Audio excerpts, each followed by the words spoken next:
Hello, and welcome to the Get Lean and Eat Clean podcast. My name is Brian Grin. I'm a certified health coach, trainer, and author. And this podcast is for middle aged men and women looking to optimize their health and get their bodies back to what it once was 10 to 15 years ago.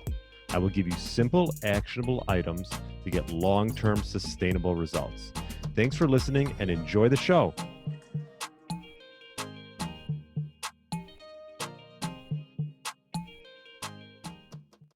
All right, welcome to the Get Lean, Eat Clean podcast. My name is Brian Grin. I hope you had a great weekend, and hopefully you listened to my recent interview with Georgie Dinkoff. Georgie is a independent health researcher, like pretty much a walking encyclopedia, and he comes from sort of the bioenergetic viewpoint.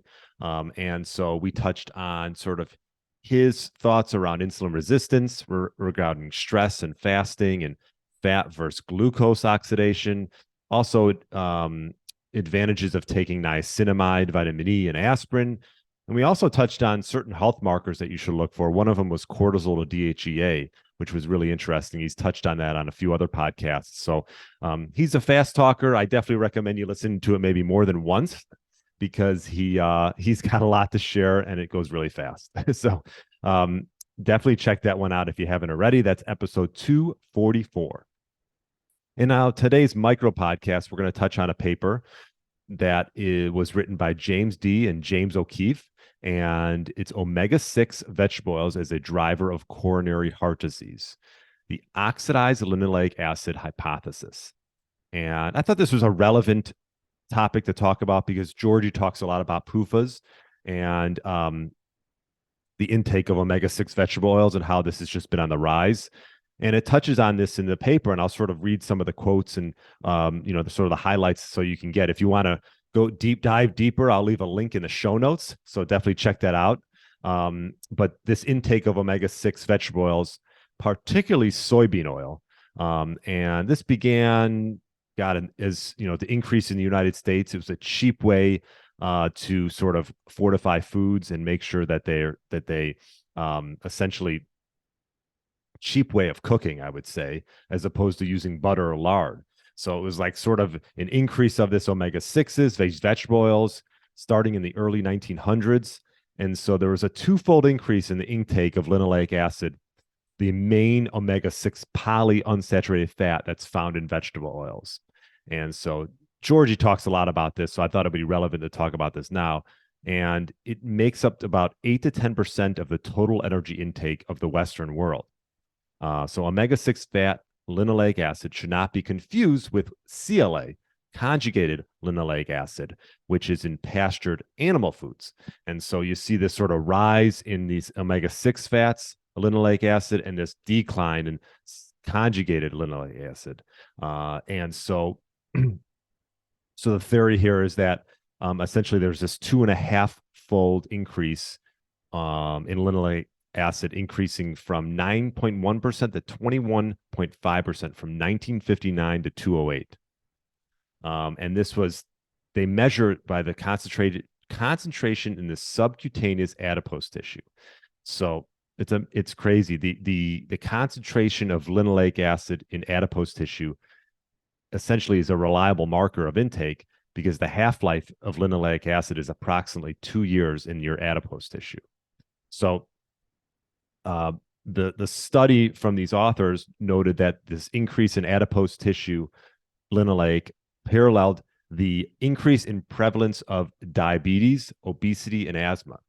So this, we're starting to hear more and more in the health space, and rightfully so, because they're everywhere and you can't taste them, you can't tell they're in foods.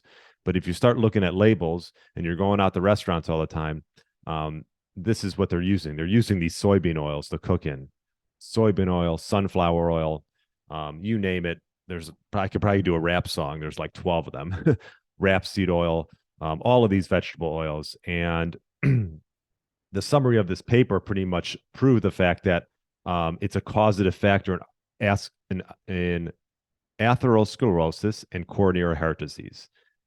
Sort of implicated in omega-6 rich vegetable oils as sort of the causative factor of those. And it's been on the rise as diabetes, obesity, and asthma has been on the rise. And essentially, linoleic acid cannot be synthesized in the body. And it suggests that patients who have heart disease consume more of these omega-6 linoleic acid than those without heart disease. So it really goes into a little bit more of the science. And essentially, another quote that I got from it was the fact that, this linoleic acid gets into your adipose tissue, and essentially there's this positive association with coronary artery disease. And essentially, the opposite is true with these long chain omega-3s, which is EPA, DHA, which you hear a lot about. And the levels in these platelets are inversely related to coronary artery disease. So there's a positive association with this linoleic acid with coronary artery disease, and there's a sort of an inverse relationship if you have more omega-3s. And so this ratio has sort of gotten out of whack since, the early 1900s. And as I said before, it's gone up 2.5-fold from 9.1% to 21.5% from 1959 to just 2008. So I can't imagine, that's 2008. I can't imagine what it is now. So I think it's just something to keep in mind. One other quote that I found within the paper that I thought was interesting. It said mice-fed fish high in omega-3s as compared with corn oil high in omega-6 have a significant reduction in their atherosclerotic plaque formation, possibly due to an increase in antioxidant enzyme activity. So this was just one done on talking about mice fed with the fish oils and high in omega-3s as compared to corn oil, and sort of how there was the mice fed with the omega-3s, there was a reduction in atherosclerotic plaque compared to the corn oil. So I think there was plenty of evidence in this, and to summarize, essentially, the evidence showed that the omega-6 polyunsaturated fat linoleic acid promotes oxidative stress, oxidized LDL, chronic low-grade inflammation, and atherosclerosis. So it's likely a major dietary culprit for causing coronary heart disease, especially when consumed in the form of industrial seed oils, commonly referred to as vegetable oils. So I think you got the point. If you want to read a little bit more into the paper, I will leave a link in the show notes.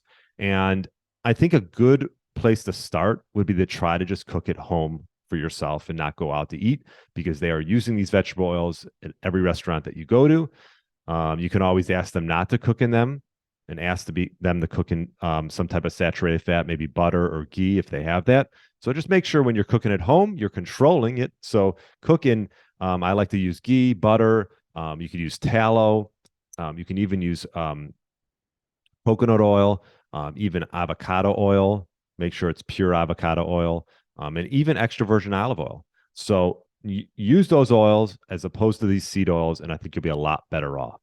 And this paper definitely summarizes that very well. So hope this helps. Hope you enjoy the micro podcast. If you do, love a review and 5-star review. And any questions or comments, write them below or email me, brian@briangrin.com. And I hope you have a great rest of the week. And I'll talk to you on Friday with another great interview. Thanks so much. Thanks for listening to the Get Lean, Eat Clean podcast. I understand there are millions of other podcasts out there, and you've chosen to listen to mine, and I appreciate that. Check out the show notes at briangrin.com for everything that was mentioned in this episode. Feel free to subscribe to the podcast and share it with a friend or family member that's looking to get their body back to what it once was. Thanks again, and have a great day.